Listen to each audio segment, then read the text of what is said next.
SVC ஆதித்யரா movies தயாரிப்பில் சங்கர் இயக்கத்தில் ராம்சரண் நடிக்கும் கேம் சேஞ்சர் ஜனவரி 10 முதல். சன்லேண்ட்ல சமைச்சா சக்தி தானா வரும். எங்களுக்கு பீடிக்கே வழியில குரு பிச்சை எடுக்கிறோம். பிச்சை எடுக்கணும்னு ஆயிடுச்சுல, அப்படியே ஒரு குவார்டர் கட்டிங் சேர்த்து எடுக்க வேண்டியதானே. अम्बेडकर अम्बेडकर अम्बेडकर अम्बेडकर अम्बेडकर अम्बेडकर इतना नाम अगर भगवान का लेते तो 7 जन्मों तक स्वर्ग मिलता था. என்ன எதுக்கெடுத்தாலும் அம்பேத்கர் சொல்லுவீங்களா அப்படிங்கறது அது இருக்குல்ல, அது உள்ளுக்குள் அமித்ஷாவுக்கு இருந்த வன்மம் இன்றைக்கு வெளிப்பட்டிருக்கிறது. அமித்ஷா மன்னிப்பு கேட்கறதுல என்னங்க தப்பு? இந்த வார்த்தையை ஒருவேளை காங்கிரஸ் கட்சியை சேர்ந்த அல்லது திமுக சேர்ந்த கம்யூனிஸ்ட் கட்சியை சேர்ந்த யாரேனும் ஒருத்தர் சொல்லியிருந்தா அன்னைக்கு பாஜகவோட எதிர்வினை என்னவா இருக்குன்னு சொல்லு. இதை விட அதிகமா இருக்குமா? கடுமையா இருக்கும். பாருங்க, அம்பேத்கருக்காக அவங்க தான் நிற்பாங்க. இப்ப அப்படி இல்லை. அம்பேத்கரின் மீது உங்களுக்கு இருக்கக்கூடிய வன்மம் அப்படிங்கிறது இன்று நேற்று அல்ல, அது 1940களில் தொடங்கின வன்மம். நான் சொல்றேன், அம்பேத்கரை எங்க அளவுக்கு கொண்டாடினவங்களும் எங்க அளவுக்கு அம்பேத்கருக்கு சிறப்பு சேர்த்தவங்களும் இல்லைன்றாங்க. பாபா சாஹேப் அம்பேத்கரின் உருவபொம்மை எரித்து ஆர்ப்பாட்டம் பண்ணார்கள். நீங்க கொஞ்சம் கொஞ்சம் அவமானமா படுத்திருக்கீங்க இந்த நாட்டினுடைய ஒரு மாபெரும் சட்ட மேதையை, அண்ணலை பாபா சாஹேப்பை. நேரு ஆட்சி காலம், இந்திரா காந்தி ஆட்சி காலம், ராஜீவ் காந்தி ஆட்சி காலம் வரிசையா எடுத்துப்போம். இப்போ பிரதமர் நரேந்திர மோடியின் ஆட்சி காலம், எந்த ஆட்சி காலத்துல அம்பேத்கர் அவர்களுக்கு சிறப்புகள் அதிகமாக செய்யப்பட்டிருக்கு, அவர் அதிகமாக கௌரவிக்கப்பட்டிருக்காரு சொல்லுங்களேன். நீங்க பாரத ரத்னா கூட கொடுக்காத ஆட்சிகளா, அல்லது லண்டன்ல அவர் படிச்சு தங்கியிருந்த வீட்டை கூட அரசு நினைவகமா மாத்தின பிரதமர் மோடியா? இடஒதுக்கீட்டை ஒழிக்கிறதுக்கான வேலையை பண்ணிட்டீங்க. அரசியல் சாசன சட்டத்தை திருத்தணுங்கிறீங்க, இந்தியாவை ஹிந்து நாடாக மாத்தணுங்கிறீங்க. இதெல்லாம் அம்பேத்கருடைய கொள்கையா? படிக்கிறது ராமாயணம், இடிக்கிறது பெருமாள் கோயில்ங்கிற கதையா இருக்கு. இதெல்லாம் அங்கங்க யாரோ பேசுனது சார். யாரோ பேசல. யார் சொன்னா? மோடி சொன்னாரா? மோடி என்ன சொல்லல? சொன்னாரா? என்ன சொல்லல? அரசியலமைப்பு சட்டத்தை மாத்துவோம்னு சொன்னாரா? விழுந்து வணங்குறாரு சார். ஐபிசி சிஆர்பிசிக்கு பேரை மாத்தினீங்களே. பேரு சார் இந்திய பேரா மாத்துறாரு. எது? சான்ஸ்கிரிட் சார். இந்திய பேரா? சான்ஸ்கிரிட் தான் இந்தியா. இங்கிலீஷை மாத்தி இந்தி கொண்டு வரணும்னு அம்பேத்கர் தான் சொன்னாரு. இந்தி வேணும்னு அம்பேத்கர் தான் சொன்னாரு. ரெண்டு விஷயம், ஒரு விஷயம் வைங்க. இப்ப அம்பேத்கர் கொள்கை சமஸ்தர் பாஜக ஏத்துக்குதுல, ராமனையோ கிருஷ்ணனையோ நான் கடவுளாக ஏற்றுக்கொள்ள மாட்டேன், அவர்களின் அவதாரமாக ஏற்றுக்கொள்ள மாட்டேன்னு சொன்னார் அம்பேத்கர். நீங்க எதுக்கு பாபர் மசூதி அடிச்சீங்க? நம்மளும் அம்பேத்கர் ஏத்துக்கிறோம்ல சார். ஏன் ஏத்துக்க மாட்டோம்? அரசு வந்த பிறகு சாவர்கரை பேசின அளவுக்கு அம்பேத்கரை நீங்க பேசிருக்கீங்களா சார்? சாவர்கருக்கு ஒரு மலையளவு சிலை எங்கேயா வச்சிருக்காங்களா? அம்பேத்கருக்கு வச்சிருக்காங்க. நாட்டுல எல்லாரையும் நீங்க ஏமாளி ஆக்கணும்னு நினைக்க கூடாது. அதே தான் சார் அவங்களும் சொல்றாங்க. வேணும்னே இவங்க இது இவ்வளவு பெரிய விஷயமா பண்ணிட்டு இருக்காங்க. இப்ப ஏடிஎம்கேல இருந்து கண்டிச்சாங்க சார். தேவேந்திரன் ப்ளீஸ். ஜெயக்குமார் கண்டிச்சார். ஜெயக்குமார் யார்? எடப்பாடி பழனிசாமி யார் சார்? ஜெயக்குமார் யார் சார்? விஜய் மாறா அம்பேத்கர் அம்பேத்கர் அம்பேத்கர்னு பெயரை உச்சரிப்போங்கிறாரு. உச்சரிப்போம்னா எப்ப? உள்ளுக்குள்ளே வீட்டுக்குள்ள உட்கார்ந்து தனியா நம்ம சொல்லிக்கணுமா? இல்லையா? எதுக்குள்ளே பதிவு பண்ண கூடாது. ரயில மறிச்சா எவ்வளவு பேர் பாதிக்கப்படுறாங்க, அது ஓகேவா? அம்பேத்கர் பெயர் நாடாளுமன்றத்தில் அமித்ஷா அது தொடர்பாக பேசியது பெரும் சர்ச்சையாகி எதிர்க்கட்சி உறுப்பினர்கள்லாம் போராடிட்டு இருக்காங்க. நாடாளுமன்றத்திலும் சரி நாடு முழுக்கவும் சரி போராடிட்டு இருக்காங்க. இது குறித்து உங்களுடைய பார்வை? உள்ள ஒன்று வைத்து புறம் ஒன்று ரொம்ப நாள் பேச முடியாது. உள்ளுக்குள் அவர்களுக்கு அம்பேத்கர் எப்பொழுதுமே எதிரிதான். அம்பேத்கர் வகுத்தளித்த அரசியல் சாசனம் தான் ஆர்எஸ்எஸ் பாஜகவினுடைய பிரதான எதிரி. அப்போ உள்ளுக்குள் அம்பேத்கர் மீது இவ்வளவு வெறுப்பை வைத்திருந்தவர்கள் வாக்கு அரசியலுக்காக இவ்வளவு நாள் அம்பேத்கரை கொண்டாடுவது போல் நடித்தார்கள். அவர்களை அறியாமல் அது நேற்று வெளிப்பட்டுடுச்சு. அரசியல் சாசன சட்டத்தை தூக்கி காட்டி ஒவ்வொரு கூட்டத்திலையும் நாடாளுமன்றத்திலையும் ராகுல் காந்தியும் பிரியங்கா காந்தியும் இந்தியா கூட்டணி கட்சி எம்பிக்களும் கேள்வி எழுப்புகின்ற பொழுது இவரால் அதை டாலரேட் பண்ண முடியலை. அப்போ கோவத்தில் கொந்தளிக்கிறாரு. என்ன எதுக்கு எடுத்தாலும் அம்பேத்கர் பேர் சொல்லுவீங்களா அப்படிங்கிறது அது இருக்குல்ல, அது உள்ளுக்குள் அமித்ஷாவுக்கு இருந்த வன்மம் இன்றைக்கு வெளிப்பட்டிருக்கிறது. நாடு முழுவதும் போராட்டம் எடுத்திருக்கிறது. நாடாளுமன்றம் முற்றிலுமாக முடக்கப்பட்டிருக்கிறது. நான் என்ன கேட்குறேன், இதற்கு பிறகு கூட அமித்ஷா மன்னிப்பு கேட்கறதுல என்னங்க தப்பு? இல்லை, அந்த என்ன தப்பு? இன்டென்ஷன் அது இல்லைங்கிறதுனால தானே. அப்படிலாம் இல்லை சார். உங்களுடைய நீங்க எதுக்கு எடுத்தாலும் அம்பேத்கர் அம்பேத்கர் அம்பேத்கர்னே சொல்லிட்டு இருக்கீங்களா? இதுக்கு கடவுள் கடவுள் கடவுள்னு சொல்லிட்டு இருந்தா கூட புண்ணியம். ஆமாங்க, அது எவ்வளோ அப்படி சொல்லிட முடியுமா? அப்படி அது என்ன வார்த்தை? அது அம்பேத்கர் பேரை சொல்லுவது ஃபேஷன் ஆகி விட்டதுங்கிற. ஃபேஷன் ஆகிடுச்சு. அது ஃபேஷனா? அது ஃபேஷனான்னு? அது அவர் என்ன சினிமா நடிகரா? ஃபேஷனா? அது எப்படி? என்ன மாதிரியான வன்மம் நிறைந்த வார்த்தைகள் அது? அது எப்படி அலோவ் பண்ண முடியும்? நான் என்ன சொல்கிறேன், நீங்கள் குறைந்தபட்சங்க, நான் எந்த உள்நோக்கத்தோடு அப்படி பேசலை. என் வார்த்தைகள் தவறாக புரிந்து கொள்ளப்பட்டிருந்தால் அதற்காக நான் வருந்துகிறேன் என்று கூட சொல்கிறதுக்கு உங்களுக்கு வாய் வரலையா? நீங்கள் என்ன சக்கரவர்த்தியா, ராஜாவா? ஆணவத்தினுடைய உச்சம் இல்லையா? சரி, இந்த நாட்டில் பிரதமர்னு ஒருத்தர் இருக்காரா இல்லையாங்க? இது போட்டிருந்தாரு, விளக்கம் போட்டு. கண்டிக்கணும், நாங்க விளக்கம் இல்லைங்க, அமித்ஷாவை கண்டிக்கணும்ல. நீங்க தான் மடை மாத்துறீங்கன்னு அதெல்லாம் போட்டிருக்காரு. யாரு இத மாதிரியான, நான் அந்த கடினமான வார்த்தை தான் இருந்தாலும் தெரிஞ்சு பயன்படுத்துறேன், அன்பார்லிமெண்ட்ரி வேடா இந்த இடத்துல இருக்காதுங்கிற நம்பிக்கையில் சொல்றேன். இது மாதிரியான ஃப்ராடுத்தனம் வேற என்ன உண்டு? இது ஃப்ராடு இல்லையா? இது மோசடித்தனம் இல்லையா? நாடு முழுவதும் பார்க்கிறது. நாடாளுமன்றத்தில் நீங்க பேசுறது நேரலை செய்யப்படுகிறது. நேரலை செய்யப்பட்ட ஒரு வீடியோவையே அது நான் பேசல ஆர்டிஃபிஷியல் இன்டெலிஜென்ஸ்ல மாத்திட்டாங்க நீங்க சொன்னீங்கன்னு சொன்னா, இது மாதிரியான அயோக்கியத்தனம் வேற என்ன உண்டு? இது பச்சை அயோக்கியத்தனம் இல்லையா? இது நீங்க என்ன சொல்லுங்க, நான் சொன்னதை நீங்க திருத்தீங்கன்னு கூட சொல்லுங்க, அதுக்கு உங்களுக்கு உரிமை இருக்கு, அது வேற. ஆனா ஏஐ மூலம் மாத்திட்டாங்கன்னா அது என்ன வாதம்? எவ்வளவு பெரிய மோசடித்தனம் அது! வருத்தம் தெரிவிக்கிறது உங்களுக்கு என்னங்க சிக்கல்? தப்பு பண்ணாதானே வருத்தம் தெரிவிக்க முடியும். இது தப்புங்க. அப்ப தப்புன்னே தெரியாம பண்ணிட்டு இருக்கீங்க, அதான் பிரச்சனை. இப்ப இந்த வார்த்தையை ஒருவேளை காங்கிரஸ் கட்சியை சேர்ந்த அல்லது திமுக சேர்ந்த கம்யூனிஸ்ட் கட்சியை சேர்ந்த யாரேனும் ஒருத்தர் சொல்லியிருந்தா நீங்க பாஜகவோட எதிர்வினை என்னவா இருக்குன்னு சொல்லுங்க. நீங்க சொல்லுங்க. நீங்க இதை விட அதிகமா இருக்குமா? கடுமையா இருக்கும். பாருங்க, அம்பேத்கருக்காக அவங்க தான் நிற்பாங்க. இப்ப அப்படி இல்ல, நாடகங்கிறேன். அப்ப நீங்க, நான் என்ன சொல்றேன், எல்லா கட்சியை சேர்ந்தவர்களிலும் ஏதோ இடத்துல டங் ஸ்லிப்பாகி வார்த்தையை சொல்லுவாங்க, அல்லது அவங்க சொன்ன வார்த்தைகள் தவறாக புரிந்து கொள்ளப்படும். ஆனால் வருத்தம் தெரிவித்திருக்கிறார்கள். நான் உடச்சி பேசுறேன். இப்போ ஆர்எஸ் பாரதி ஒரு வார்த்தை சொன்னார், கடும் கண்டனம் எழுந்துச்சு. அடுத்த நாள் ஆர்எஸ் பாரதி மீடியாவை கூட்டு பகிரங்கமாக மன்னிப்பு கேட்டார், வருத்தம் தெரிவித்தார். நான் அந்த நோக்கத்துல சொல்லல, பத்திரிகையாளர்களை பத்தி ஒன்று சொன்னார், வருத்தம் தெரிவிச்சார், மன்னிப்பு கேட்டார். இதே மாதிரி இன்னொரு டயத்துல அதே மாதிரி வருத்தமும் மன்னிப்பு பல தலைவர்கள் கேட்டிருக்காங்க. இவர்கிட்ட இல்லை, எல்லாருமே அதை கேட்டிருக்காங்க. உங்களுக்கு என்ன திறந்த மனதோடு மன்னிப்பு கேளுங்க, அது கேட்கறதுக்கு உங்களுக்கு முடியல. இல்ல இல்ல சார், எதுக்கு எடுத்தாலும் நீங்க எப்ப பாரு அம்பேத்கர் அம்பேத்கர் என்ன விஷயம் பேசினாலும் அம்பேத்கரை தூக்கிட்டு வந்துடுறாங்க, அம்பேத்கர் முன் வச்சிடறாங்க அப்படின்ற ஒரு. நான் என்ன கேட்கிறேன், நான் இப்படி இந்த பக்கத்துல இருந்து நான் இப்படி வாதம் வைக்கிறேன். அம்பேத்கரின் மீது உங்களுக்கு இருக்கக்கூடிய வன்மம் அப்படிங்கிறது இன்று நேற்று அல்ல, அது 1940களில் தொடங்கின வன்மம் நான் சொல்றேன் சார். அம்பேத்கரை எங்க அளவுக்கு கொண்டாடினவங்களும் எங்க அளவுக்கு அம்பேத்கருக்கு சிறப்பு சேர்த்தவங்களும் இல்லைன்றாங்க. சரி, ஹிந்து கோட் பில் அம்பேத்கர் கொண்டு வர, கொண்டு வந்தவுடன் நாடு முழுவதும் எதிர்த்தது யார்? ஆர்எஸ்எஸ். காங்கிரஸே தோக்கடிச்சு. காங்கிரஸ் தோக்கடிக்கல, காங்கிரஸ் ஆட்சி தாங்க.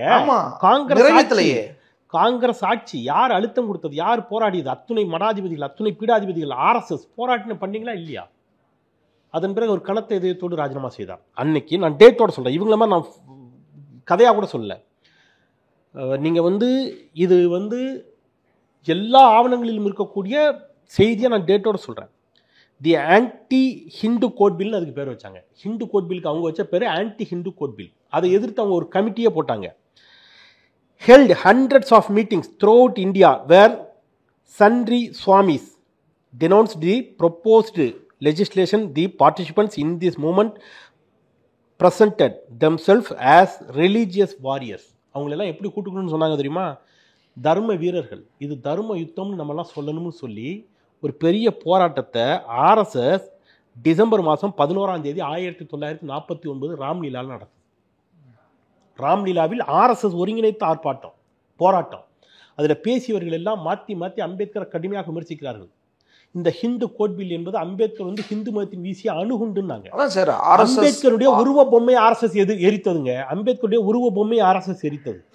காங்கிரஸ் ஏதோ அந்த பில்லுக்கு சப்போர்ட் பண்ணி, காங்கிரஸ் சப்போர்ட் பண்ணாம எப்படிங்க அந்த பில் வரும்?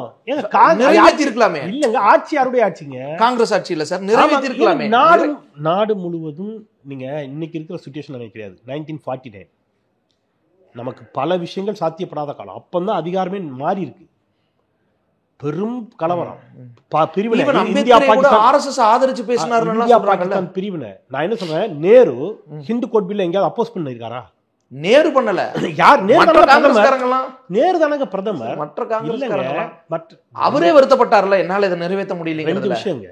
காங்கிரஸ் அன்னைக்கு ஹிந்து கோட் பில்ல எதிர்த்து போராட்டம் நடந்துச்சா? அம்பேத்கர் உருவமே எரிச்சாங்களா? நான் ஏதோ சொல்லிட்டு இருக்கேன், நீங்க எதை கேக்குறீங்க? காங்கிரஸே தோக்கடிச்சதுல அம்பேத்கரை இல்லங்க. தேர்தல் அரசியல் நீங்க பேசுங்க, அதை நம்ம தனியா பேசுவோம். தேர்தல் அரசியல் நம்ம தனியா இன்னொரு நாள் வெளிவா பேசுவோம். நான் கேட்கறது, எந்த இடத்திலும் காங்கிரஸ் பாபா சாஹேப் அம்பேத்கருடைய உருவ பொம்மை எரிக்கல. மனுநீதி தான் அந்த நாட்டினுடைய சட்டமா வரணும்னு காங்கிரஸ் என்னைக்கு பேசியிருக்குது? யார் பேசினா? ஜவஹர்லால் நேரு பேசினாரா? இந்திரா காந்தி பேசினாங்களா? ராஜீவ் காந்தி பேசினாரா? இன்னைக்கு ராகுல் காந்தி பேசுறாரா? ஆர்எஸ்எஸ் பேசிச்சது இல்ல. மனுநீதியில இருந்து ஏன் சட்டத்தை எடுக்கலன்னு கேட்டது யாரு? அம்பேத்கரை ஆர்எஸ்எஸ் ஆதரிச்சாருன்னு சொல்றது யாருங்க? அம்பேத்கரே ஆர்எஸ்எஸ் ஆதரிச்சாருன்ற அதுதான் சொல்றேன். நீங்க இந்த முந்தா நாள் நடந்ததே ஏஐல வந்துச்சுன்னு பச்சையா போய் சொல்லிட்டீங்க. எப்படி ஆதரிச்சிருப்பாரு? நான் பார்ப்பனிய சடங்குகளை செய்ய மாட்டேன்னு சொல்லிட்டு ஹிந்து மதத்திலிருந்து வெளியில வந்தவர். ஹிந்துவாக பிறந்தேன், ஹிந்துவாக சாக மாட்டேன்னு சொன்னவர். ஆர்எஸ்எஸ் ஹிந்து ராஷ்டிரத்தை வலியுறுத்தக்கூடிய ஆர்எஸ்எஸ் அவர் எப்பங்க ஆதரிச்சாரு? எதுக்கு அவர் ஹிந்து மதத்திலிருந்து வெளியில வர்றாரு? ஏன் அவர் ஆர்எஸ்எஸ் ஆதரிக்கணும்? அந்த சீர்திருத்தங்களை ஆர்எஸ்எஸ் அங்கீகரிக்குது இல்ல? எந்த சீர்திருத்த எப்படிங்க என்னைக்கு அங்கீகரிச்சது? யாருன்னு எனக்கு ஏதாவது சொல்லுங்க. நீங்க ஏதாவது சமீபத்துல கூட இடஒதுக்கீட்டு ஆதரிச்சு மோகன் பகவத் பேசினாரு. நீங்க சமீபத்துல சொல்லிட்டு இருக்கீங்க. நான் கேட்கறது 1949 இருந்து இந்த பிரச்சனை வந்துட்டு இருக்கு. நீங்க எப்ப இடஒதுக்கீட்டு ஆதரிக்க ஆரம்பிச்சீங்க? உங்களுக்கு எல்லாத்தையுமே டபுள் ஸ்டாண்ட் தானே. சபரிமலை விவகாரம் தொட்டு இடஒதுக்கீடு தொட்டு எல்லாத்திலும் இன்னைக்கு நாடு காலம் மாறிட்டு. இன்னைக்கு காலம் மாறியதுனால நீங்க வேற வழி இல்லாம எந்த இடத்துக்கு வந்துருக்கீங்க. இன்னைக்கு ஆர்எஸ்எஸ் தலைவர் நீ கூட தான் சொல்றாரு, எல்லா மசூதிகளிலும் பள்ளிவாசல்களிலும் கோயிலை தடாங்கிற. அது உங்களுடைய உண்மையான நிலைப்பாடா? அது அல்ல, உங்களுடைய அஜெண்டா வேற. நான் என்ன கேட்குறேன், நான் டேட்டோட ஆதாரத்தோட ஒன்று பேசுறேன்ல, அப்படி ஏதாவது சொல்லுங்க. அப்படி என்ன ஆதாரம் உங்ககிட்ட இருக்குது? ஆர்எஸ்எஸ் பாபா சாஹேப் அம்பேத்கரின் உருவபொம்மை எரித்து ஆர்ப்பாட்டம் பண்ணார்கள். நீங்க ஆர்கனைசர் பத்திரிகை யாரோடது? ஆர்எஸ்எஸ் ஓடது. அந்த பத்திரிகையில் லில்லி புட்டுன்னு விமர்சிச்சாங்க. யார? பாபா சாஹேப் அம்பேத்கர். நான் டேட்டோடய சொல்றேன். திருப்பியும் நீங்க கொஞ்சம் நெஞ்சம் அவமானமாக படுத்திருக்கீங்க இந்த நாட்டினுடைய ஒரு மாபெரும் சட்ட மேதையை, அண்ணலை பாபா சாஹேப்பை. உங்களுடைய நீங்க 1949 when the Hindu Code Bill was being formulated, the RSS banned effigies of Dr. Ambedkar at Delhi ராம்லீலாஸ் maidan. நான் சொன்னது இது எல்லாமே நான் டேட்டோட சொல்லிட்டு இருக்கிறேன். நவம்பர் 30, 1949 ஆர்கனைசர் பத்திரிகை எழுதுது, தி worst thing about India's new constitution is that it has nothing Indian in it. இந்தியாவை சார்ந்து எதுவுமே அதில் இல்லை. The constitution makers have included elements from British, American, Canadian, Swiss and several other constitutions. The laws in the Manusmriti are still admired worldwide today for promoting obedience and conformity. இது மாதிரி சிறந்த சட்டம் ஏதாவது உண்டா? இதையே அம்பேத்கர் எடுத்துக்கொள்ளவில்லை என்று அன்றைக்கு ஆர்கனைசர் கேட்டது. ஆர்கனைசர் பத்திரிகையினுடைய தொடக்க அமைப்பாளர்கள் எல்கே அத்வானி ஒருத்தர், பாஜகவுடைய சீனியர் லீடர். நீங்க இன்னும் ஒருபடி மேலே போய் 1950 ஜனவரி 11 அதில் அம்பேத்கரை கம்பேர் பண்ணுறாங்க. லில்லி புட்டுன்னு the article said that doctor Ambedkar could be call the modern Manu. அவர் அப்படிலாம் அழைக்க முடியாது. அவரை எதுக்கு மனுவை அழைக்கணும்? முதல்ல அவரை லில்லி புட்டுங்கிறான். நீங்கள் இன்னைக்கு நேற்று தொடங்கியது இல்லை இந்த பிரச்சனை. நேரு ஆட்சி காலம், இந்திரா காந்தி ஆட்சி காலம், ராஜீவ் காந்தி ஆட்சி காலம்னு வரிசையாக எடுத்துப்போம். இப்போ பிரதமர் நரேந்திர மோடியின் ஆட்சி காலம். எந்த ஆட்சி காலத்தில் அம்பேத்கர் அவர்களுக்கு சிறப்புகள் அதிகமாக செய்யப்பட்டிருக்கு, அவர் அதிகமாக கௌரவிக்கப்பட்டிருக்காரு? சொல்லுங்களேன். நீங்கள் பாரத ரத்னா கூட கொடுக்காத ஆட்சிகளா, அல்லது லண்டனில் அவர் படித்த வீட்டை, தங்கியிருந்த வீட்டை கூட அரசு நினைவகமாக மாற்றினா பிரதமர் மோடியா? அம்பேத்கருடைய பிரதான கொள்கை என்பது இந்த நாட்டில் சமூக நீதி, சமநீதி, பொருளாதார அடிப்படையிலான இடஒதுக்கீட்டை அவர் ஒருபோதும் ஏற்றுக்கொள்ளவில்லை. நீங்கள் இன்னைக்கு பண்ணிட்டு இருக்கிறதுனா என்ன? இடஒதுக்கீட்டை ஒழிக்கிறதுக்கான வேலையை பண்ணிட்டீங்க. அரசியல் சாசன சட்டத்தை திருத்தணுங்கிறீங்க, இந்தியாவை ஹிந்து நாடாக மாற்றணுங்கிறீங்க. இதெல்லாம் அம்பேத்கருடைய கொள்கையா? இதெல்லாம் படிக்கிறது ராமாயணம், இடிக்கிறது பெருமாள் கோயிலுங்கிற கதையா? யாரோ பேசுனது சார். யாரோ பேசல. யார் சொன்னா? மோடி சொன்னாரா? மோடி என்ன சொல்லல? சொன்னாரா? என்ன சொல்லல? அரசியலமைப்பு சட்டத்தை மாத்துவோம்னு சொன்னாரா? விழுந்து வணங்குறாரு சார். எதை? அரசியலமைப்பு விழுந்து வணங்குறாரு. ஆமா சார். இப்ப மூணு ஐபிசி, சிஆர்பிசிக்கு பேரை மாத்தினீங்களே. பேரு சார் இந்திய பேரா மாத்துறாரு. எது? சான்ஸ்கிரிட் சார். இந்திய பேரா? சான்ஸ்கிரிட் தான் இந்தியா. அதானே? இப்ப நீங்க உங்க வாதம் இங்கிலீஷை மாத்தி இந்தி கொண்டு வரணும்னு அம்பேத்கர் தான் சொன்னாரு. சமஸ்கிருத இங்கிலீஷ் வேண்டாம், இந்தி வேணும்னு அம்பேத்கர் தான் சொன்னாரு. அம்பேத்கர் சொன்னாரு, திணிக்கல. ரெண்டு விஷயம், ஒரு விஷயம் வைங்க. நீங்க அரசியல் நிர்ணய சபையில ஒரு வாக்கெடுப்பு நடக்குது, இங்கிலீஷா ஹிந்தியான்னு. வாக்கெடுப்புல என்ன முடிவு வந்துச்சு? ஹிந்தின்னு தான். ஆங்கிலமும் ஹிந்தியும் சமமா வந்து நின்றுச்சு. அவை தலைவருக்கு ஒரு வாக்கு உண்டு. ஹிந்தி அவை தலைவர் அந்த வாக்கை ஹிந்திக்கு போட்டு ஒரு வாக்கு வித்தியாசத்துல ஹிந்தியை கொண்டு வந்தீங்க. அம்பேத்கர் இப்ப அம்பேத்கர் கொள்கை சமஸ்தர் பாஜக ஏத்துக்குதுல. ராமனையோ கிருஷ்ணனையோ நான் கடவுளாக ஏற்றுக்கொள்ள மாட்டேன், அவர்களின் அவதாரமாக ஏற்றுக்கொள்ள மாட்டேன்னு சொன்னார் அம்பேத்கர். நீங்க எதுக்கு பாபர் மசூதி அடிச்சீங்க? எதுக்கு டிசம்பர் 6 அம்பேத்கர் நினைவு தினத்தை அன்னைக்கு அடிச்சீங்களே? நம்மளும் அம்பேத்கர் ஏத்துக்கிறோம்ல சார். ஏன் நினைவு தினத்தை அன்னைக்கு அடிச்சீங்கன்னு நான் கேட்கிறேன். அது என்ன திட்டமிட்டு அம்பேத்கர் அதுக்குதான் நீங்க பண்ணீங்க. அம்பேத்கர் நினைவு தினத்தை அன்றைக்கு நீங்க திட்டமிட்டு அடிச்சீங்க. சார். அம்பேத்கர் நீங்க இரட்டை வாக்குரிமை குறித்து அம்பேத்கருக்கு ஒரு பார்வை வந்துச்சு. மகாத்மா காந்திக்கு ஒரு பார்வை இருந்துச்சு. ஆனால் பூனா ஒப்பந்தத்தில் 2 பேரும் கையெழுத்திட்டார்கள், ஒரு இடத்துக்கு நகர்றாங்க. வரலாற்றை நீங்கள் திருப்பி பார்த்தீங்கன்னா மகாத்மா காந்தியோடு பெரியார் முரண்பட்ட ஏராளமான இடங்கள் இருக்கிறது. ஆனால் மகாத்மா காந்தி கொல்லப்பட்ட போது இந்த நாட்டிற்கு தேசத்தந்தை என்று மகாத்மா காந்தி தான் இந்த நாட்டினுடைய தேசத்தந்தை என்று சொன்னவர். அவர் காரணம் அப்படின்னு சொன்னார். அப்ப என்ன காந்தி தேசம்னார். அப்ப இங்க ப்ராப்ளம்ங்கிறத நீங்க ரொம்ப சரியா புரிஞ்சுக்கங்க. நான் வந்து ஒரு அலுவலகத்துக்கு அவர் பேர் வைக்கிறேன், அதல்ல. கொள்கையா அம்பேத்கருடைய கொள்கையை பாஜக ஏற்றுக்கொண்டிருக்கிறதா சார்? நீங்க என்ன அம்பேத்கர் கொள்கையா காங்கிரஸ் ஏத்துக்கிட்டுருச்சு, ஆனா ஒரு பாரத ரத்னா கூட கொடுக்க முடியாது, ஒரு நினைவகங்கள் கட்ட முடியாது, ஒரு இன்ஸ்டிடியூஷனுக்கு பேர் வைக்க முடியாத நிலைமை இருந்துச்சு. 2 விஷயம் தேவேந்திரன். மாரத்வாடா பல்கலைக்கழகத்துக்கு மகாராஷ்டிரால அம்பேத்கர் பேரை வைக்கணும்னு முடிவு பண்றாங்க அன்னைக்கு. சரியா? சரத்பவார் உள்ளிட்டவர்கள் சேர்ந்து எடுத்த முடிவு அன்னைக்கு. அதற்கு எதிராக போராட்டம் நடத்தியது இந்த இந்துத்துவ அமைப்புகள். நீங்க வலிமையா வைக்க கூட முடியாத சூழல் வந்துச்சு. எவ்வளவு பெரிய கலவரங்க, எத்தனை பேர் வெட்டி படுகொலை செய்யப்பட்டாங்க. ஆட்சி நிர்வாகம் யாருது? அதாவது நாங்க குண்டு போடுவோம், குண்டு போட்டுட்டு உன்னால தடுக்க முடியல, உன் ஆட்சி மேல பழிய போடுவோம். வெரி குட், நல்லா இருக்கே இது. நான் வந்து வெட்டி கொள்ளுவேன், கொன்னுட்டு ஏன்டா வெட்டி கொள்ளிட்டேன்னு கேட்டா அவன் ஏன் தடுத்து நிறுத்தல அவன்கிட்ட போய் கிளம்பிங்க. நல்லா இருக்கு, இது நல்ல கலவர கான்செப்ட். போலீஸ் எல்லாம் யார்கிட்ட இருக்கு?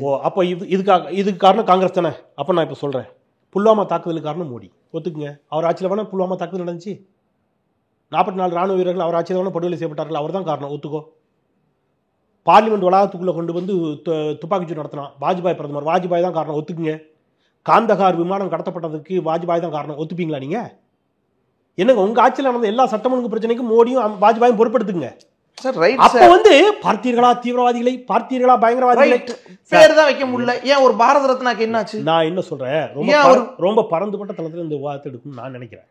2 விஷயம். உங்க வாதத்துக்கு வர்றேன், ஒரு வாதத்துக்கு வர்றோம். காங்கிரஸ் ஒருவேளை என்னெல்லாம் செய்யலை அப்படின்னு நீங்க பட்டியல் போட்டீங்கன்னா அதே தவறத்தான் நீங்க செய்வீங்கன்னா நீங்க எதுக்கு முதல்லங்க இங்க காங்கிரஸா இருக்கட்டும், திமுகவா இருக்கட்டும், பாஜக அதே தவிர காங்கிரஸ் சேர்ந்து நம்ம கண்டிப்பா இல்ல அப்படி இல்ல. காங்கிரஸ் எந்த இடத்திலும் நல்லா புரிஞ்சுக்கங்க, காங்கிரஸ் ஆட்சி காலத்தில் தான் அவர் சட்ட அமைச்சராக இருந்தார். காங்கிரஸ் ஆட்சி காலத்தில் தான் அவர் வந்து நீங்க வந்து டிரான்சிஷனல் பீரியட் அரசியல் காங்கிரஸ் ஆட்சின்னு சொல்ல முடியாது. 52 க்கு பிறகு வந்தது காங்கிரஸ் ஆட்சி. நேரு ஆட்சி காங்கிரஸ் ஆட்சி. நேரு ஆட்சி எப்படி காங்கிரஸ் ஆட்சியா இருக்க முடியும்? இல்ல சார், ஆட்சி காங்கிரஸ் ஆட்சி இல்ல. 46 to 52ங்கிறது டிரான்சிஷனல் கவர்மெண்ட் இல்ல, காலனியல் கவர்மெண்ட்ல இருந்து இன்னைக்கு இருக்கிற கவர்மெண்ட்க்கு மாறினது இல்ல. அம்பேத்கர் காங்கிரஸ்காரரா? நேரு காங்கிரஸ்காரரா? நேரு காங்கிரஸ்காரன்னு ஒத்துக்கிறீங்களா? நேரு காங்கிரஸ்காரர் தானே சார்? ரைட், நேரு காங்கிரஸ்காரர். அதுல மட்டும் அவரை பாஜகன்னு சொல்ல மாட்டீங்களா, அவர் ஆர்எஸ்எஸ் சொல்ல மாட்டீங்களா? நேரு காங்கிரஸ்காரர். நேரு ஒருவேளை உறுதியாக அம்பேத்கரை சட்ட அமைச்சராக கூட நினைச்சிருந்தா அம்பேத்கர் சட்ட அமைச்சராக அங்கே நியமிக்கப்பட்டிருப்பாரா? அப்ப நேருவுக்கு அம்பேத்கரை பற்றிய நேரு எழுதிய புத்தகங்கள்லாம் எடுத்து வாசிப்போமே. நேருவுக்கு அம்பேத்கரை பற்றிய மதிப்பீடு என்னவா இருந்துச்சுன்னு எடுங்க. நல்லாதான் சார் இருந்துச்சு. அதெல்லாம் நான் ஏத்துக்க மாட்டேன்னா இல்ல சார். இப்ப நான் நேருவின் எத்தனை கொள்கைகளை காங்கிரஸ்காரங்களே எதிர்த்தாங்க சார். அப்படி பார்த்தா சுப்பிரமணிய சாமி பிரதமரை கழிவுகளை ஊத்துறாரு. நீங்க இதான் வாதம்னா நம்ம அதை பண்ணுவோம். எஸ் வி சேகர் அண்ணாமலையை கழிவுகளி ஊத்துறாரு, அது வேற, அதை விடுங்க. ஒரு கட்சிக்குள்ள ஜெயலலிதாவை கட்சி விட்டு நீக்கினாரு எம்ஜிஆர், அதெல்லாம் பேசுமா இப்போ உட்காந்து? அதான் விவாதம் இன்னைக்கு வந்துரும் சார். அதெல்லாம் விவாதம். நான் ரொம்ப பிராக்டிக்கலா ஒரு வாதம் பேசுறேன். உடனே இப்ப அமித்ஷா அப்படி சொல்லிட்டாரு, உடனே இவ்வளவு பெரிய போராட்டம் தேவையா? நாடு முழுக்க ரயில் மறியல் நடக்குது, பார்லிமெண்ட்டை முடக்கி வச்சிருக்கோம். இது கூட போராடலைன்னா அப்புறம் சோத்துல ஊப்படுத்தீங்களேன்னு அர்த்தம். நீங்க ஒன்று சொல்லட்டுமா? இஸ்லாமியர்களை அடித்தார்கள். நான் இந்த டிசம்பர் 6 திருவாரூரில் ஒரு பொதுக்கூட்டம் கண்டன ஆர்ப்பாட்டம் அதில் பேசினேன். அவர்கள் இஸ்லாமியர்களை அடித்தார்கள், வேடிக்கை பார்க்க ஆரம்பிச்சிங்க, அவங்க கிறிஸ்தவர்களை அடிக்க ஆரம்பித்தார்கள். இப்போ அடுத்தது எங்கே வருவான்னு கேட்டிங்கன்னா ஹிந்து மதத்துக்கு வருவான். ஹிந்து மதத்துக்கு இருக்கக்கூடிய ஒவ்வொரு பிரிவினராக அடிப்பான். ஒடுக்கப்பட்டவர்கள், அடுத்தது பிற்படுத்தப்பட்டவர்கள், மிகவும் பிற்படுத்தப்பட்டவர்கள் எல்லாரையும் அடிப்பான். அவனுடைய ஒற்றை இலக்கு என்பது ஆரியவாதம், மனுஸ்மிருதி, வர்ணாசிரம தர்மம், இதை நிலைநிறுத்துவது. நீங்கள் இந்த நாட்டில் வெறும் முஸ்லீம்ஸையும் கிறிஸ்டின்ஸையும் மட்டும்தான் அடிக்கிறான் பிஜேபி அப்படின்னு நினச்சிட்டு இருக்கீங்களா? நீங்கள் இந்த குர்மீத் ராம் ரஹீம்னு ஒரு சாமியார், அவனால் பாலியல் வல்லுறவு செய்யப்பட்டு பாதிக்கப்பட்ட பெண்கள், சிறுமிகள் ஏராளமான பேர். அந்த சிறுமிகள், பெண்கள் அத்தனை பேரும் இந்துக்கள். அந்த குர்மீத் ராம் ரஹீமை குற்றவாளி என்று நீதிமன்றம் தீர்ப்பளித்து உள்ள தள்ளிடுச்சு. ஒவ்வொரு எலெக்ஷனுக்கும் அவனுக்கு நீங்கள் பரவல் கொடுத்து வெளில அனுப்பி உங்களுக்கு ஆதரவாக வேலை செஞ்சுட்டு இருக்கிறான் வட இந்தியாவில். இதுக்கு காங்கிரஸ் தான் காரணமா? என்ன சார் நீங்க ஒரு ஸ்டேன் சாமியாரை நீங்க வந்து 80 வயசு சாமியாரை நீங்க வந்து சங்கிலியால கெட்டி போட்டு கொண்டு விட்டீங்க. அவர் கடைசியாக கேட்டது என்ன தெரியுமா சார்? அந்த நாட்டில் அவர் மலைவாழ் பழங்குடியின மக்களுக்காக வேலை செஞ்சவர். தண்ணி குடிக்கிறதுக்கு அவருக்கு பார்க்கின்சன், கையாடும், கொட்டும், தண்ணி இப்படி குடிக்க முடியாது. ஒரு ஸ்ட்ரா கேட்டார் சார், இந்த இளநீ கடையில் கொடுக்குற ஸ்ட்ரா சார், ஃப்ரீயாக கேட்டால் நாலு கொடுத்துருப்பான் சார். அதை ப்ரொவைட் பண்ண முடியாதுன்னு சொன்னது இந்த அரசு, கொடுங்கோல் அரசு. ஸ்டேன்சாமியார் வந்து நீங்கள் வச்சு கொண்டு போட்டீங்க உள்ளே வச்சு, அவர் செத்து போயிட்டாரு. நீங்கள் இந்த ஆசாரம் பாபுன்னு ஒரு சாமியார், சின்ன பிள்ளையில சீரழிச்சுவேன், அவனை நீ பரவாயில்ல வெளியில் விட்டுக்கிட்டு இருக்கிற. இங்கே எதுக்கு இதை சொல்கிறேன்னா, இங்கே வந்து ஏதோ நீங்கள் வந்து பாஜக வந்து வெறும் இஸ்லாமியர்களுக்கு கிறிஸ்தவர்களுக்கு மட்டும் எதிரான கட்சி இல்லை, ஹிந்துக்களுக்கும் எதிரான கட்சி. இன்னைக்கு அம்பேத்கருக்காக போராட்டமும் பாஜக பண்ணுது. அம்பேத்கருக்காக போகிறோம் இல்லையே, யாருக்காக போகிறாங்க? காங்கிரஸ் இன்னைக்கு பெரிய போராட்டமாக கையில் எடுத்துருச்சு. நாடு முழுவதும் உங்கள் முகத்திரை கிழிக்கப்பட்டு விட்டதுன்னு உடனே வெட்கமே இல்லாமல் நீங்கள் திருப்பி என்ன செய்றீங்க? நீங்கள் இதெல்லாம் பேசலாமா? அதில் ஒரு பாஜக எம்பிக்கள் கூட 2 பேர் தாக்கப்பட்டிருக்காங்க சார். இது எனக்கு இதை பார்க்கும்போது இந்த வசூல்ராஜா எம்பிபிஎஸ்ல ஒரு காமெடி ஞாபகத்துக்கு வரும். அவர் வந்து ஸ்ரீமான் வெங்கட்ராமன் ஆஸ்பத்திரின்னு போட்டு வச்சிருப்பாரு. நாகேஷ் உள்ள வரும்போது ஒரு பேஷண்ட் மாதிரி ஒருத்தர் வச்சிருப்பாரு. அவர் வந்து அப்படியே நடிப்பார். என்னடா இப்படி ஆக்ட் கொடுக்குற, இங்கே என்ன அவார்டா கொடுக்குறாங்க அப்படிம்பாரு கமலஹாசன். அப்படித்தான் அதான் மூத்த உறுப்பினர் ராகுல் காந்தி கூட வந்து பார்த்துட்டு போனாரு, பாத்தீங்களா? யார? ராகுல் காந்தி தான் தள்ளி விட்டவரே வந்து பார்த்தாரு. அவர் தான் தள்ளி விட்டார், அவரும் தான் பார்த்தாரா? பரவாயில்லையே, தள்ளி விடல. அவரை யார் தள்ளி விட்டாங்கிறது வீடியோ வந்துச்சு, அதை நீங்க பாத்தீங்களா சார்? ஒரு தள்ளு முள்ளு. ராகுல் காந்தி எங்க இருந்தார், அவர் எங்க விழுந்தாரு பாத்தீங்களா? என்ன சார் உங்க டிராமாவெல்லாம் நிறைய பார்த்தாச்சு. கோத்ரா ரயில் இருப்புல இருந்து, மாலேகான் குண்டு வெடிப்புல இருந்து, இப்போ இன்னும் பின்னாடி போனால் மகாத்மா காந்தி படுகொலை செய்யப்பட்ட போது நீங்கள் ஆடிய டிராமாவில் இருந்து இந்த நாடு இதெல்லாம் பார்த்துக்கிட்டு நிறைய பார்த்துருச்சு. இந்த அரசு வந்த பிறகு சாவர்கரை பேசுன அளவுக்கு அம்பேத்கரை நீங்கள் பேசியிருக்கீங்களா சார்? சாவர்கருக்கு ஒரு மலையளவு சிலை எங்கேயா வச்சிருக்காங்களா? அம்பேத்கருக்கு வச்சிருக்காங்க. அதன் காலடியில் நீங்கள் வைங்கள, சாவர்கருக்கு நீங்கள் வைங்களேன், தைரியத்தை நீங்கள் வச்சு பாருங்களேன். அம்பேத்கருக்கு நீங்கள் சிலை வைத்தது வாக்கு வங்கி அரசியல். நான் திருப்பி திருப்பி பேசுகிறேன். இங்கே அம்பேத்கர் ஒரு வாக்கு வங்கியாக பார்த்து பாஜக கொண்டாடிக்கிறது உளப்பூர்வமாக. சார் நீங்கள் சைவ சமயத்தில் சித்தாந்தத்தில் ஒரு வரி உண்டு, சிவனை வழிபடுவது என்பது சிவனாகவே ஆகிவிடுவதும்பாங்க. நீங்கள் உள்ளீடாக என்னவா இருக்கிறீங்க? நீங்கள் கருப்பு சட்டை போட்ட எல்லாரும் யாரும் கிடையாது, பெரியாரிஸ்ட் கிடையாது இல்லையா? பெரியாரிஸ்டாக இருக்கணும் அப்படின்னா பெரியாருடைய கொள்கைகளை என்ன செய்யணும், ஏற்றுக்கணும் அப்படிங்கிறது இருக்குல்ல. அதே மாதிரி அம்பேத்கருக்கு சிலை வச்சுட்டாங்க அல்லது அம்பேத்கர் வாழ்கைன்னு சொல்லிட்டதுனாலே பாஜக வந்து அம்பேத்கர் கொள்கைகளை ஏற்றுக்கொண்டதாக எந்த இடத்துல நீங்கள் எடுத்துக்க முடியும்? அம்பேத்கர் வந்து அவருடைய எல்லா கருத்துக்களுக்கும் முரணாக நீங்கள் ஒரு விஷயத்தை பண்ணிக்கிட்டே இருப்பீங்க. பண்ணிக்கிட்டு நான் வந்து ஒரு சிலை வச்சுட்டேன். இது வந்து முழுக்க ஏமாற்றக்கூடிய வேலை. நான் இப்படி கேட்குறேன், இந்திய அளவில் முதல்ல சாதிவாரி கணக்கெடுப்படுங்க. நீங்கள் அதை எடுக்க மறுக்கிறீங்க. மாநிலங்கள் எடுக்க மக்களை பிரிச்சிடக்கூடாதுன்னு தான். எந்த அடிப்படையில்? சாதி அடிப்படையில். இப்போ பிரியாமல் தான் இருக்கும் எல்லாரும். இன்னும் பெருசாக்கிடக்கூடாதுல்ல. ஓ, நீங்கள் எடுத்தால் தான் பெருசாகும், இல்லைன்னா அது இங்கே வந்து நீங்கள் எல்லாம் அப்படி தான் வச்சு நீங்கள் பிரிவினை வாக்கு வங்கி அரசியலுக்காக தான் இதை கேட்குறீங்கன்னு சொல்கிறாங்க. எல்லோரும் அவர் உரிமைகளை கேட்கிறார். சரி, நீங்கள் எந்த கணக்கெடுப்பு எடுத்தால் பிரிஞ்சிடும். எந்த கணக்கெடுப்பு எடுத்து நீங்கள் வந்து முன்னேறிய வகுப்பினருக்கு 10 விழுக்காடு ஒதுக்கீடு கொடுத்தீங்க? கணக்கெடுப்பு எடுத்தீங்களா நீங்கள்? ஒருவேளை அவங்க 15 இருந்தா, நான் அப்படி கூட வரேன், நான் குறைச்சி கூட மதிப்பில்லை. ஒருவேளை அவங்க 15 இருந்தா, ஒருவேளை அவங்க 7 இருந்தா, 3 இருந்தா கணக்கெடுத்தீங்களா நீங்கள்? அம்பேத்கர்கிட்ட கேட்டு தான் பண்ணீங்களா நீங்கள்? என்ன ட்ராமாலாம் இந்த நாட்டில் நடக்குது.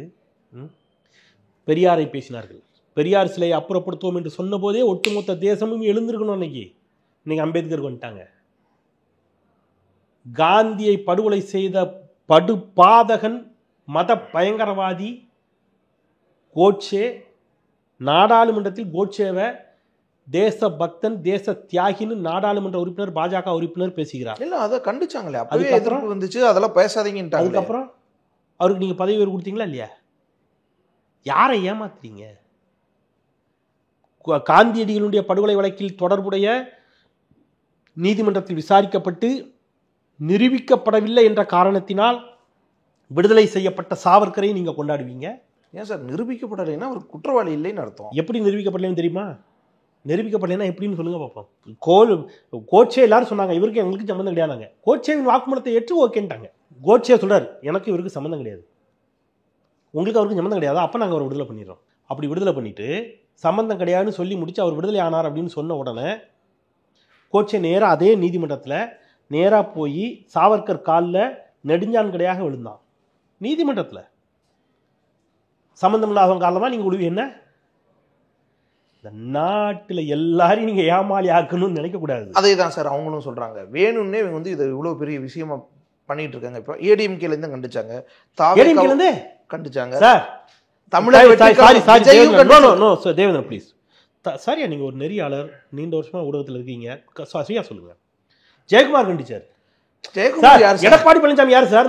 ஜெயக்குமார் யார் சார்? அதிமுக பொதுச்செயலாளர் இல்லையா சார்? Right sir. உங்களுக்கு என்ன வாயில் என்னங்கிற ஏதாவது புண்ணுக்குன்னு வந்துருச்சா? வாய் ஜெயக்குமார் கண்டிச்சாலும் அதிமுக கண்டிச்சதா? அது எப்படி சார்? நீங்க ஸ்டாலின் நிலைப்பாட்டுக்கு மாறி ஒருத்தர் ஸ்டாலின் கண்டிக்கல, நீங்க விட்டுருங்களா? நீங்க ஸ்டாலின் கண்டிச்சிருக்காரு, ஆர்எஸ் பாரதியும் கண்டிச்சிருக்காரு, ஸ்டாலின் கண்டிச்சாரு, ஆர்எஸ் பாரதி கண்டிச்சாரு, உதயநிதி கண்டிச்சிருக்காரு, எல்லாரும் கண்டிக்கிறாங்க சார். நானும் தான் கண்டிக்கிறேன். அதிமுக பொதுச் செயலாளர் யார்? எடப்பாடி பழனிசாமி. நீங்க இன்னைக்கு எடப்பாடி பழனிசாமி இன்னைக்கு இன்னொன்னு கண்டிக்கிறாரு.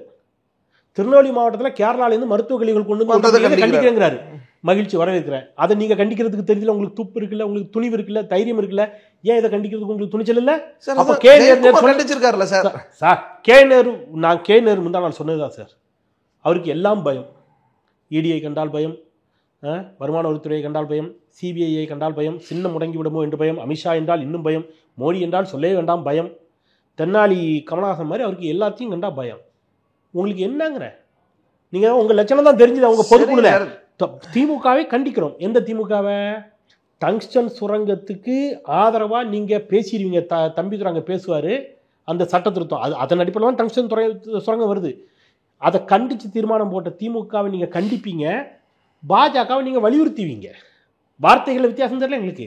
திமுகவை கண்டிக்கிறோம் வன்மையாக, பாஜகவை வலியுறுத்துகிறோம். சரி சார், வலியுறுத்த கூட சொல்ல மாட்டேங்கிறீங்களா? இந்த விஷயத்துல ஜெயக்குமார் கண்டிச்சிருக்காருல்ல, போதும் இல்ல? ஜெயக்குமார் கண்டிச்ச போதும் இல்ல சார்? அவர் கண்டிச்சாலும் நிலைப்பாடு தான். இனிமேல் இதைத்தானே திமுக பொருத்தி பாப்பீங்க எல்லாரும். இனிமேல் ஸ்டாலின் ஏன் பேசணும்னு யாரும் கேட்கக்கூடாது. என்ன சார் இந்த ஊர்ல நியாயம்? ஏதாவது ஒரு கட்சியோட பொதுச் செயலாளர் இந்தியா இதுல இன்னொரு சொல்லட்டுமா உங்களுக்கு? கடுமையான கண்டனங்கள் நான் பேசுறேன், மேபி அதுக்கப்புறம் வந்துச்சான்னு தெரியல. மாயாவதி பெரிய கண்டனத்தை எங்கேயும் போது இன்னைக்கு விடுதலை சிறுத்தைகள் போராடுறாங்க, ரயில் மறியல் பண்றாங்க. திமுக இன்னைக்கு ஆர்ப்பாட்டம், தமிழ்நாடு தழுவி ஆர்ப்பாட்டத்தை நடத்திடுச்சு. காங்கிரஸ் சட்டமன்றத்தில், கர்நாடக சட்டமன்றத்தில் அம்பேத்கர் படத்தை வச்சுட்டு நாடாளுமன்றமே பத்தி எரியுது. மாயாவதி, ராம்தாஸ் அத்வாலே அவங்களும் கூட்டணியில இருந்தா அப்ப அம்பேத்கர் ஜான் பாண்டியன் கூட எல்லோருக்குமான தலைவர். எதிர்க்கட்சிகளை தான் கண்டிக்கிறார். அரசியலுக்கு அம்பேத்கரை பயன்படுத்தாதீங்கன்னு ஜான் பாண்டியன் கண்டிச்சிருக்காரு. அவ்வளவுதான் ரைட். அப்போ இங்க வந்து இவங்களுக்கு அம்பேத்கரை விட என்னவா போயிடுச்சுன்னா எல்லாருக்கும் அமித்ஷாவின் மீதான பயம், கூட்டணி, பதவி, தேர்தல், இந்த கணக்கீடுகளுக்குள்ள போயிட்டாங்க. Right sir. தாவேக்கா விஜய் கண்டிக்கிறார், எஸ் இந்த விஷயத்த கண்டிக்கிறார். அப்படி கண்டிச்சுட்டு விடலாம்ல. ரயில் மறியல், போராட்டம், ஆர்ப்பாட்டம், இது வேணும்னே இவங்க அரசியலுக்கு பயன்படுத்திக்கிறாங்க. வாக்கு வங்கி அரசியல இவங்க பண்றாங்கன்னு ஒரு முத்திரை வருது இல்ல? நீங்க போற போக்குல சாதாரணமா ஒரு வார்த்தையை சொன்னார். யார் போன எலெக்ஷனில் ஆராசா, அந்த வார்த்தையில் எந்த தப்பும் கிடையாது. ஆனால் எடப்பாடி பழனிசாமி எங்கள் அம்மாவே கொச்சைப்படுத்தி விட்டார் ஆராசான்னு சொல்லி அங்கே பரப்புனார். சரியா? திமுக அரசு ஒரு வாக்குறுதி கொடுக்குறாங்க. திமுக ஆட்சிக்கு வந்தால் சாதி மறுப்பு திருமணம் செய்வர்களுக்கு, கலப்பு திருமணம் செய்வர்களுக்கு சில சலுகைகளை அறிவிக்கிறாங்க. நம்ம வீட்டு பிள்ளைகள்லாம் வேறு ஜாதிக்காரங்க கல்யாணம் பண்ணிக்கிறதுக்கு திமுக வந்து திட்டம் போட்டு கொடுக்குதுன்னு சொல்லி பரப்புனீங்க. நீங்கள் ஒரு செய்தியை நீங்கள் எப்படிலாம் மாற்றிருக்கிறீங்கிறத சொல்கிறேன். ஆனால் இவ்வளோ பெரிய பிரச்சனைக்கு போராடும்போது சும்மா கண்டிச்சுட்டு போகிற போக்கில் விட்டுட்டு போகலாமேன்னா, போகிற போக்கில் விட்டுட்டு போகிறதுக்கு அது பாஜக இல்லை. பாஜக அப்படி விடும். திமுகவோ, கம்யூனிஸ்டுகளோ, அம்பேத்கரியவாதிகளோ, விடுதலை சிறுத்தைகளோ, காங்கிரஸோ அப்படி விடாது. ஏனென்றால் விஜய் மாறா அம்பேத்கர் அம்பேத்கர் அம்பேத்கர்னு பெயரை உச்சரிப்போங்கிறாரு, அமித்ஷாவை கண்டிக்கிறாரு. உச்சரிப்போங்கிறது நல்ல விஷயம் இல்ல, இன்னும் பரவலாக்குற விஷயம் இல்ல. மகிழ்ச்சி, வரவேற்போம். உச்சரிங்க. உச்சரிப்போம்னா எப்ப, எப்படி உச்சரிப்பீங்க? உச்சரிப்போன்னு தரல சார், அதை நான் வரவேற்பேன். உளமாற உள்ளுக்குள்ளே வீட்டுக்குள்ள உட்காந்து தனியா நம்ம சொல்லிக்கணுமா? அப்படியா? எப்படி சொல்றது? ஏன் எதிர்குறலை நான் எப்படி பதிவு பண்றேன்னு சொல்லுங்க சார். எனக்கு எதிர்குறலே பதிவு பண்ணக்கூடாது. ரயில மறிச்சா எவ்வளவு பேர் பாதிக்கப்படுறாங்க, அது ஓகேவா? ரயில எரிச்சாங்களா சார் கோத்ரால? உள்ளுக்குள்ளேருந்து தானே தீ பற்ற வைக்கப்பட்டுச்சு. பற்ற வச்சது யார்? உள்ளுக்குள்ளேருந்து பற்ற வைக்கப்பட்டது. நீங்கள் பழி யார் மேலே தூக்கி போட்டீங்க? அதன் தொடர்ச்சியாக குஜராத்தில் எவ்வளோ பெரிய கலவரத்தை பண்ணீங்க? மாலேகான் குண்டு வெடிப்புக்கு யார் காரணம்? அப்படி யாரும் இங்கே வன்முறையை கையில் எடுக்கலையே. ஒன்றிய அரசை தானே கண்டிக்கிறாங்க.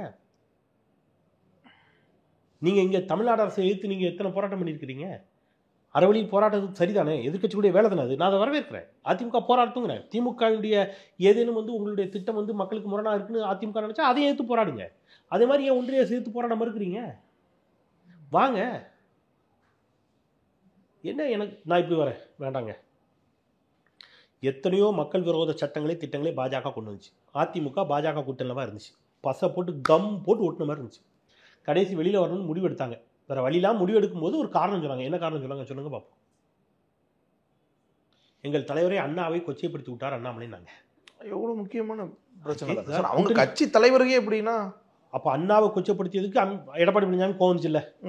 அதையும் அம்பேத்கரை கொச்சப்படுத்தும் போது வரல. ஏன் சார் ஏன் வரல? அண்ணாவை கொச்சைப்படுத்தியது நீங்கள் கூட்டணியை முறியடிச்சிட்டீங்க. நான் வரவேற்கிறேன். அந்த உணர்வை நான் பாராட்டுறேன். அண்ணாவை கொச்சைப்படுத்தியவர்கள் அண்ணா திராவிட முன்னேற்ற கழகம் தானே. கரெக்டு. அந்த உணர்வுக்கு நான் சல்யூட் அடிக்கிறேன். அதே மாதிரி அம்பேத்கரை கொச்சைப்படுத்தும் போது வரணும்ல.